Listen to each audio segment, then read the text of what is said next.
Teriring salam tak lupa senantiasa kita curah limpahkan kepada junjungan kita baginda Nabi besar Muhammad sallallahu alaihi wasallam beserta seluruh keluarganya, para sahabat dan pengikutnya hingga yaumil qiyamah. Mudah-mudahan kita semua tergolong umat Nabi yang kelak mendapat syafaatnya di yaumil qiyamah. Amin ya rabbal alamin. Hadirin jamaah rahimakumullah. Ada satu pertanyaan yang cukup menggelitik bagi saya, tetapi kemudian ini perlu dijawab pertanyaan ini. Itu pertanyaan, Ustadz, bukankah Ramadan ini setan itu diikat, dibelenggu dan lain sebagainya. Terus kenapa masih banyak yang gak ibadah, gak puasa, gak sholat, gitu. Bahkan cenderung melakukan maksiat. Pertama, informasi tentang diikatnya setan itu ada di hadis Tirmidzi nomor 682. Di hadis Tirmidzi nomor 682, Nabi SAW menyampaikan bahwa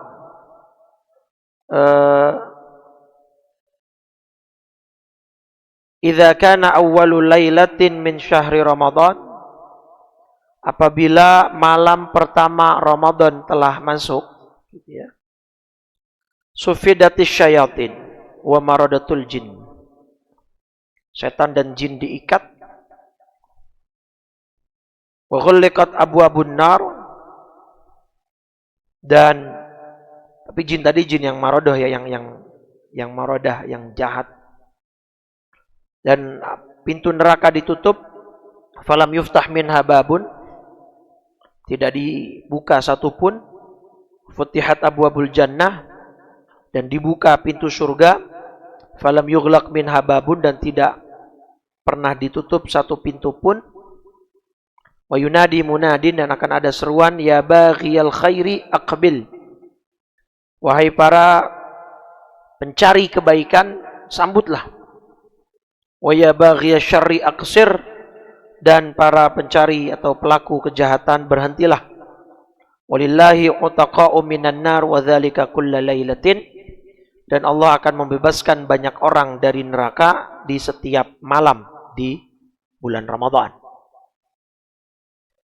Nah, ini jelas nih, malam pertama setan dan jin-jin jahat diikat, dibelenggu. Berarti hari ini udah diikat belum? Semalam kan udah ada yang terawih, Pak. Apa separuh-separuh nih diikatnya gitu.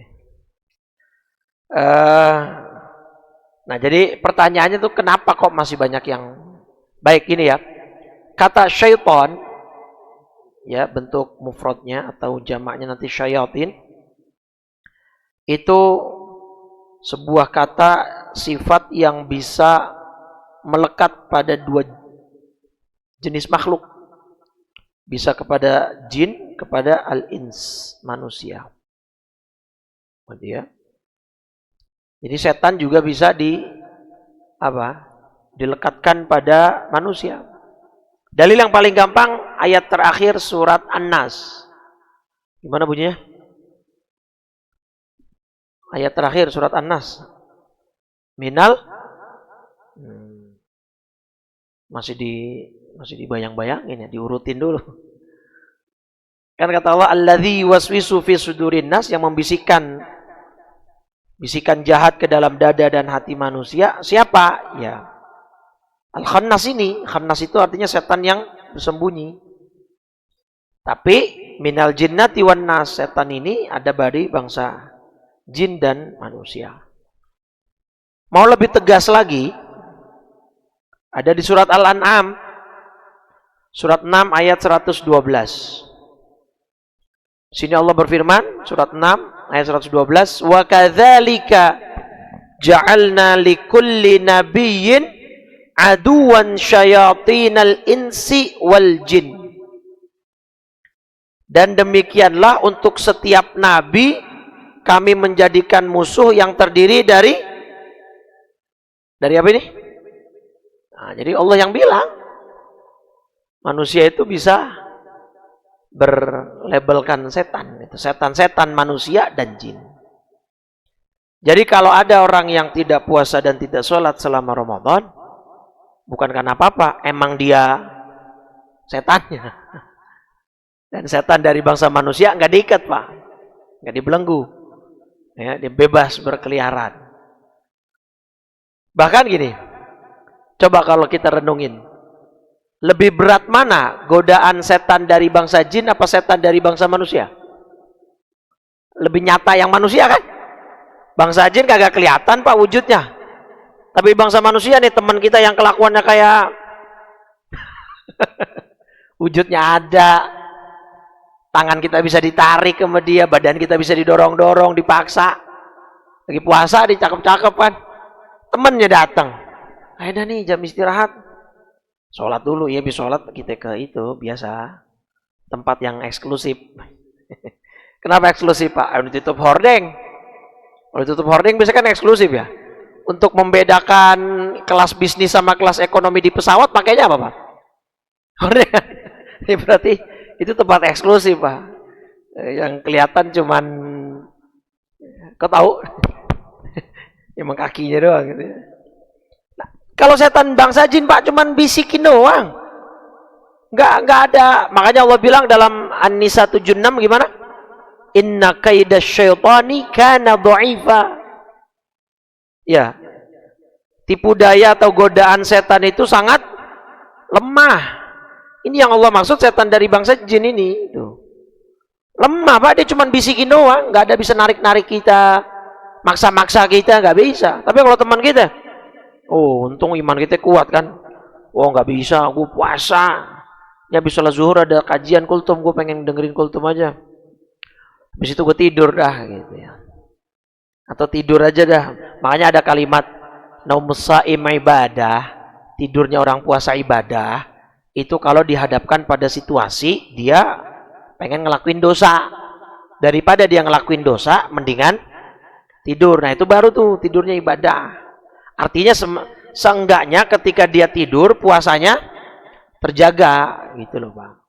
Tapi kalau dikasih pilihan tidur apa tilawah, tadarus, ya tadarus tilawah Pak kan gitu. Jangan kemudian difahami tidurnya orang yang puasa ibadah akhirnya sepanjang hari tidur aja.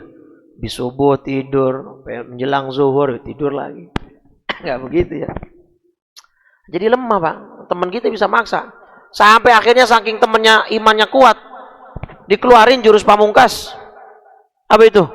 Goyang bayarin. Kalau begitu goyang juga. Ayo dah kalau yang bayarin mah.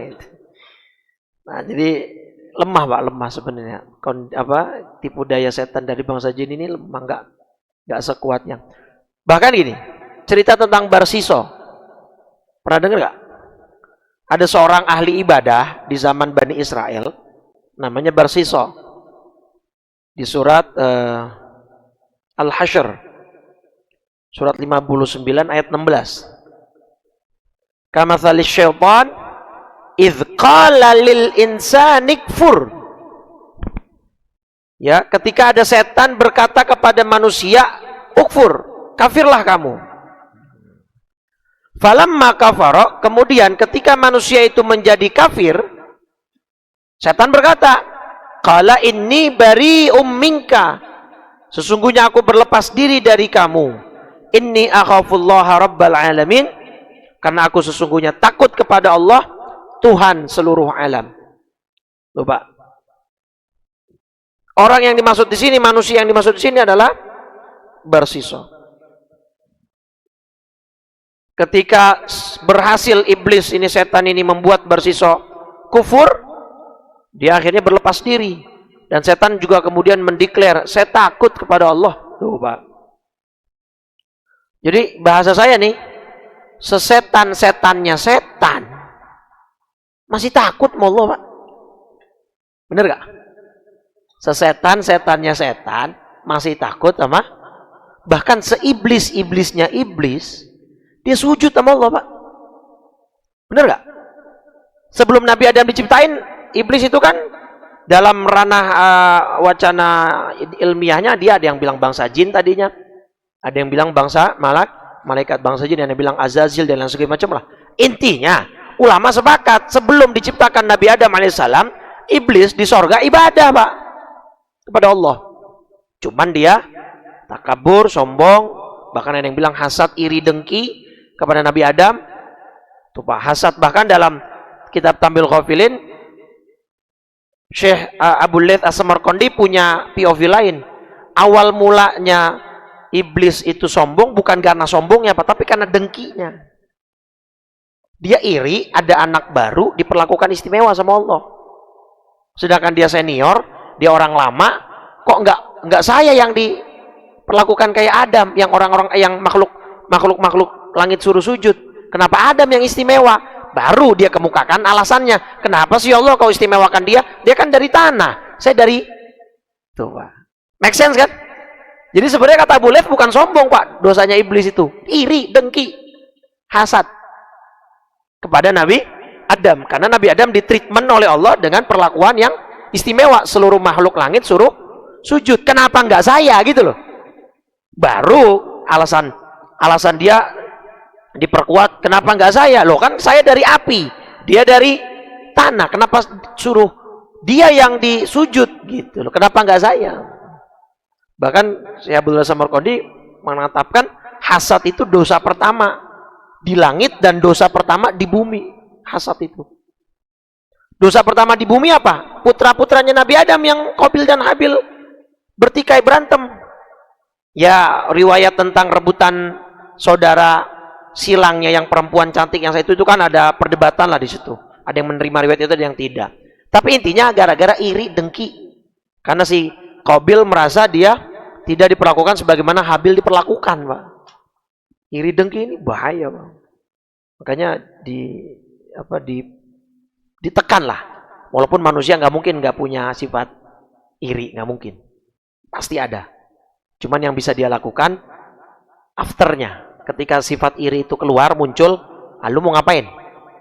Mau diapain nih sifat iri ini? Mau dirawat, dipelihara, atau bahkan diekspresikan dengan ekspresi. Makanya kan surat Al-Falaq kita minta perlindungan dari min syarri hasidin idza hasad. Dan kita diminta sama Allah berlindung kepada Allah dari kejahatan orang yang iri ketika dia iri, ketika dia mendengki. Itu Pak, saking bahayanya tuh. Allah bilang wa min syarri hasidin idza hasad, dan dari kejahatan orang yang dengki apabila dia sudah dengki. Orang kalau udah dengki udah iri Pak. Kalau dari fisik dia nggak kena, nggak berhasil, dia menjahati, bannya dikempesin, remnya diblongin, kalau di film-film dah gitu. Ya.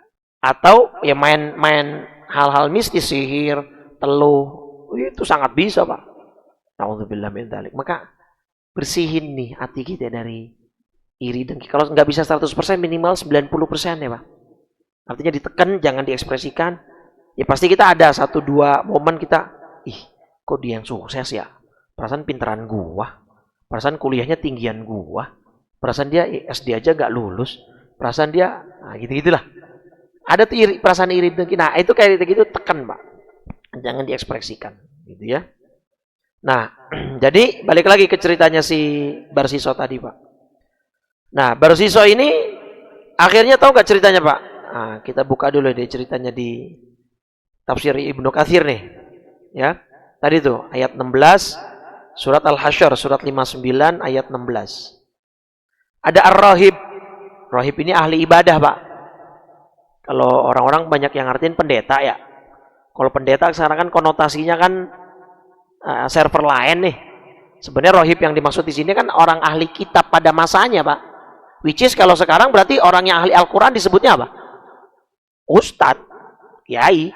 Jadi sebenarnya ya rohib itu artinya ya ustadz. Saya lebih cocok diartikan ustadz gitu. Jadi ada seorang ustadz di zaman Bani Israel ini zina, padahal dia sudah berlindung di mana? Bukan berlindung, beribadah di tengah hutan, di tengah gunung gitu, di ujung gunung lah. Beruzlah lah, menyendiri.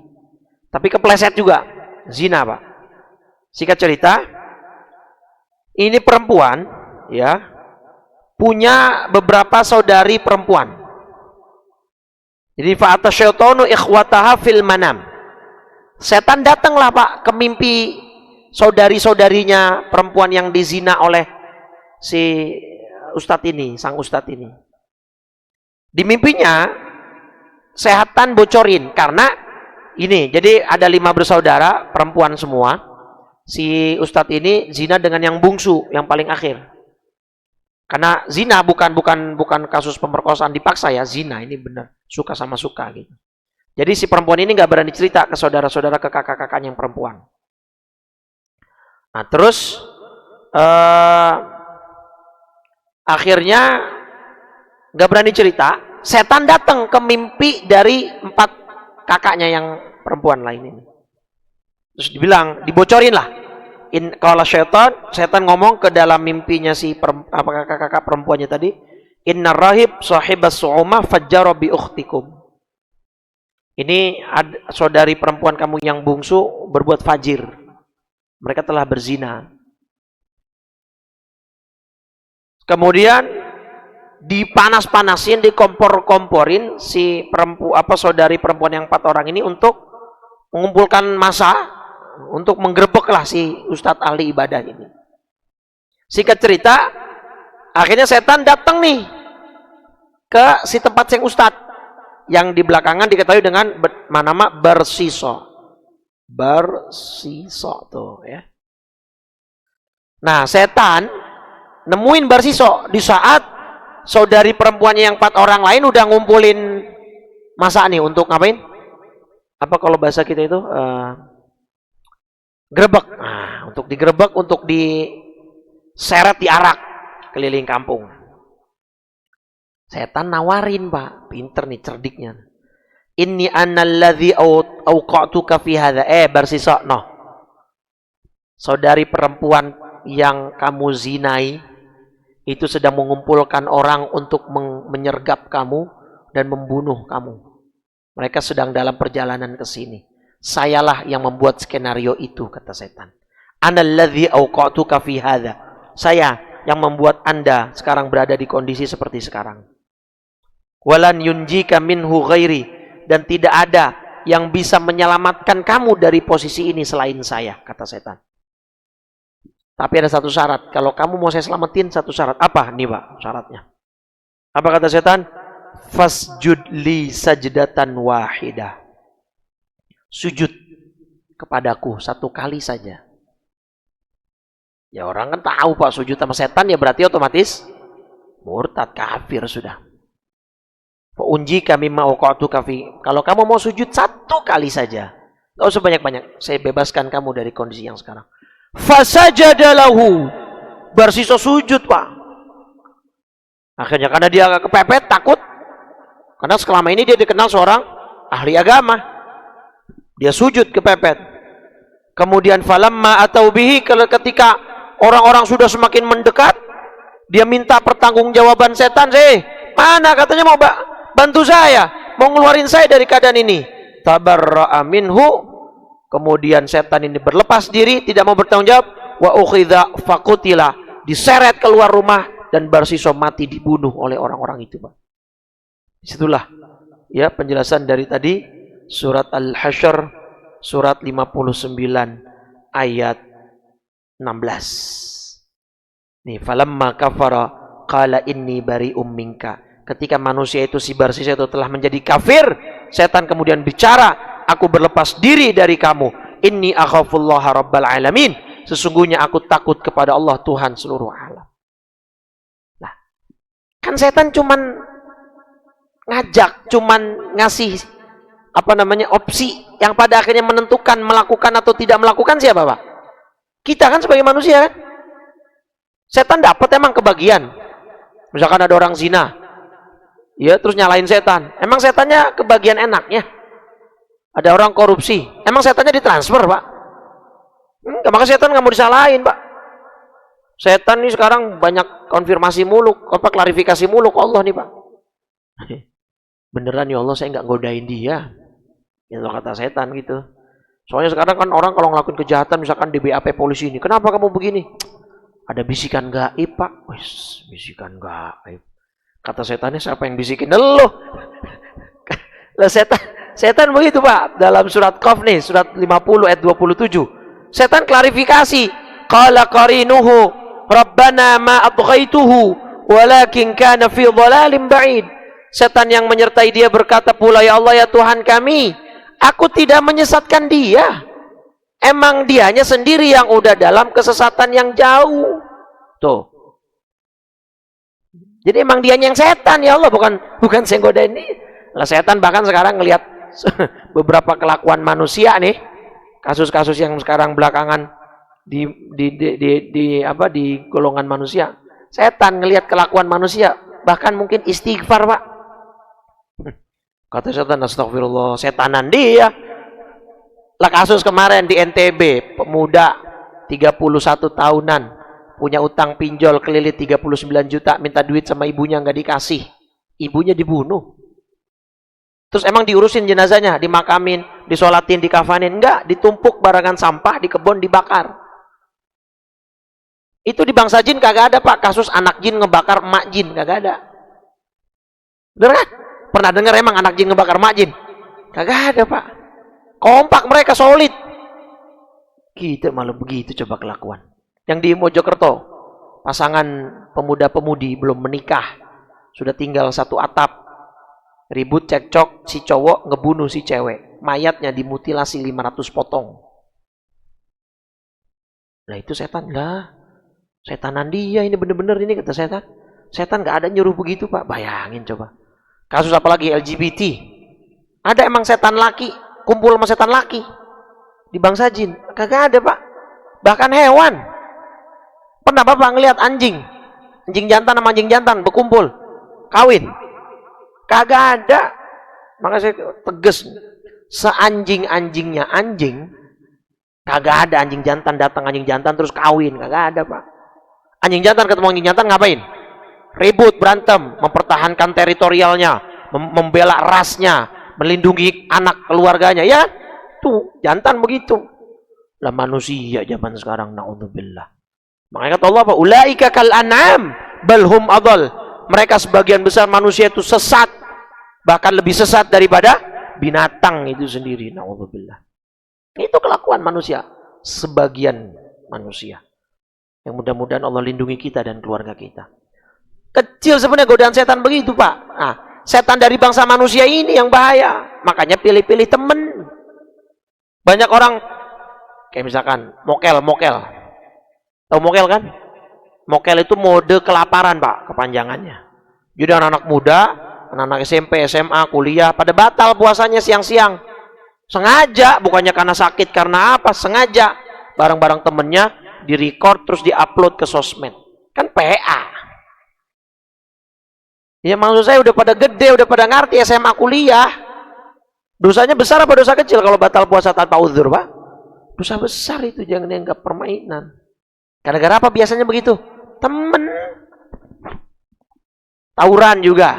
Banyak banget jamaah saya cerita. Kalau ketika jemput anaknya di polisi nih, Pak, anak kami nggak begini, Pak, di rumah, Pak. Anak kami, karena memang begitu, Pak, di rumah dia jadi orang alim, baik. Karena pergaulan temennya. Kadang-kadang yang apes baru sekali itu diajak, langsung ketangkap. Nah itu. Kalau ketangkap doang, alhamdulillah, selamat, bisa taubat, bisa. Lah kalau langsung mati, naudzubillah min dzalik. Itu gara-gara apa? Temen, Pak. Setan-setan bergolongan manusia. Nah, nyaka besok pilih-pilih teman yang baik, Pak. Setan mah nggak lemah tipu dayanya. Pada akhirnya kita yang nentuin kok. Penutup sebagai closing ayat.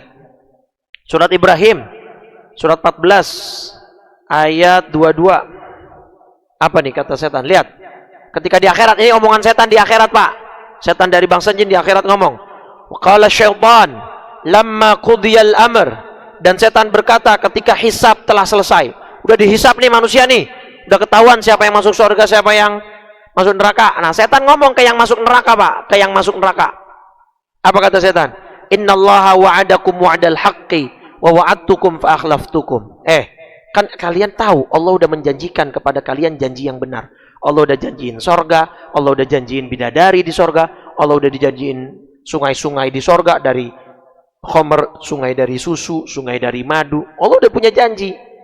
Saya juga punya janji, kata setan. Tapi kalau Allah janjinya benar, kalau saya menyalahi janji saya sendiri. Wa ma kana liya 'alaikum min sultan. Saya nggak punya kuasa bagi kalian. Tuh, lihat kalimatnya. Saya nggak berkuasa kepada kalian. Artinya, pada akhirnya yang menentukan kita melakukan atau tidak melakukan suatu perbuatan siapa? Kita sendiri. Setan nggak punya nggak punya daya dan upaya untuk maksa kita, nggak ada. Kita sendiri. Nah, setan ngomong, illa an da'autukum fastajabtum li. Saya cuma sekedar ngajak. Lalu kamu sendiri yang mematuhi ajakan saya. Tuh, kata setan. Ini gue pengen ngajak doang. Kata setan, lu yang mau, lu yang ikut nyalain gue, kata setan. Maka fala talumuni. Jangan salahkan saya, jangan mencela saya, tapi celalah walumu anfusakum, celak dirimu sendiri. Kamu yang lakuin, kamu yang mau kok nyalahin saya. Sekarang orang enak banget gitu di BAP nggak nyalahin. Ini ada bisikan gaib, Pak, saya dibisikin oleh setan. Setan klarifikasi juga ke Allah, Pak. Kata setan, aku tidak dapat menolongmu dan kamu pun tidak dapat menolongku. Sesungguhnya aku tidak membenarkan perbuatanmu menyekutukan aku dengan Allah sejak dahulu. Inni kafartu bima asyraktumuni min qabl innadh dhalimina lahum adzabun alim. Sungguh orang zalim akan mendapat siksa yang pedih. Nah, maksud saya gini, kesimpulannya. Besok Ramadan setan dari bangsa jin udah dibelenggu. Berarti kita dibantu sama Allah secara kondisi dan situasinya untuk bisa ibadah. Jam kerja Bapak disesuaikan, ya kan? Lebih ringan. Kemudian nafsu berkurang karena tidak makan, tidak minum. Mestinya Ramadan harus lebih giat lagi dalam beribadah dan menjemput ampunan dari Allah. Ya, ketika di bulan-bulan selain Ramadan. Maka mudah-mudahan mulai nanti malam sampai malam terakhir kalau bisa tarawih jangan absen. Ya. Walaupun cuma sunnah, jangan itu mindset kita. Kalau dari awal mindset kita tarawih cuma sunnah, yakin mulai hari ke-6 ke-7 udah tumbang. Udah enggak tarawih. Karena mindsetnya cuma sunnah, enggak dosa kayak gitu. Tapi mindsetnya sayang, rugi kalau dilewatkan. Bapak aja kalau lemburan nyari kan lumayan buat THR, tambah-tambahan THR itu aja dicari, masa buat lemburan ibadah kita enggak manfaatkan, ya. Terserah mau ngelakuin di kantor, di rumah. Kalaupun pahit-pahitnya enggak dapat jamaah, ya sendirilah daripada kagak sama sekali dan seterusnya. Ya. Dan ibadah-ibadah yang lainnya mudah-mudahan bisa kita optimalkan. Ya, kita sudah sangat dibantu. Jadi mudah-mudahan Ramadan ini menjadi Ramadan yang lebih baik daripada Ramadan sebelumnya. Amin. Ya Rabbal. Baik, kita akhiri dengan 3 kali kalimat tauhid dan doa kafaratul majlis. Mudah-mudahan Allah wafatkan kita dalam keadaan husnul khatimah. Qala Rasulullah sallallahu alaihi wasallam, afdhaludz dzikri fa'lam annahu la ilaha illallah, la illallah, la ilaha illallah Muhammadur Rasulullah sallallahu alaihi wasallam, kalimatu haqqin 'alaiha nahya wa 'alaiha namut wa biha nub'atsu insyaallah ta'ala minal aminin. Alhamdulillah rabbil alamin. Allahumma shalli ala sayidina Muhammadin wa ala alihi washabihi ajma'in. Allahumma inna nas'alukal huda wat tuqa wal 'afafa wal ghina. Allahumma ati nufusana taqwaha wa zakkiha anta khairu man zakkaha anta waliyuha wa maulaha birahmatika ya arhamar rahimin. Allahumma barik lana fi baqiyati sya'ban wa ballighna ramadan fi sihatin wa khairin wa lutfin wa afiyah innaka ala kulli syai'in qadir.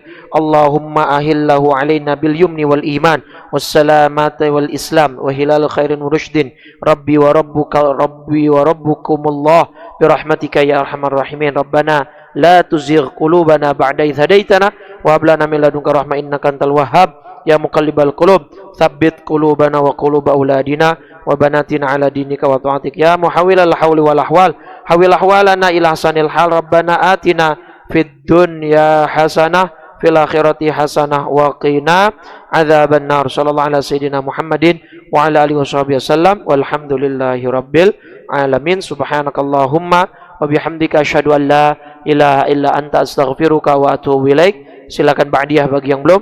Assalamualaikum warahmatullahi wabarakatuh.